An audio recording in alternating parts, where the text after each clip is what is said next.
تو حضرت ابو ذر غفاری کہنے لگے مجھے تسلی نہیں ہوئی، میں خود جا کے پتہ کروں گا۔ کہتے ہیں مکہ شریف آیا تو کسی ایسے آدمی سے پوچھ بیٹھا، میں تو کچھ اور سمجھا تھا، وہ کچھ اور نکلا۔ مکے والوں نے بڑا مارا۔ مکے پہنچ کے پہلی جو چیز ملی وہ مار کھانے کی تھی۔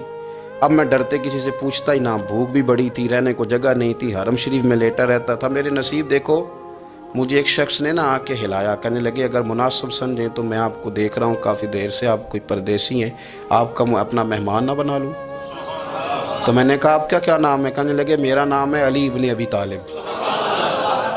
کہتے ہیں مولا کائنات گھر لے گئے، کھانا بھی کھلایا، جگہ بھی دی سونے کو، خدمت بھی کی، لیکن چونکہ میں تو پہلے ایک سے پوچھ کے مار کھا بیٹھا تھا، میں نے پوچھا نہیں میں کدھر آیا ہوں۔ رات رہے، اگلی رات بھی رہے، لیکن میں نے بتایا نہیں میں کس کام آیا ہوں۔ حضرت ابو ذر غفاری رضی اللہ تعالیٰ عنہ کہتے ہیں خود ہی مولا علی نے پوچھا بتا سکتے ہو کیسے آئے ہو؟ میں نے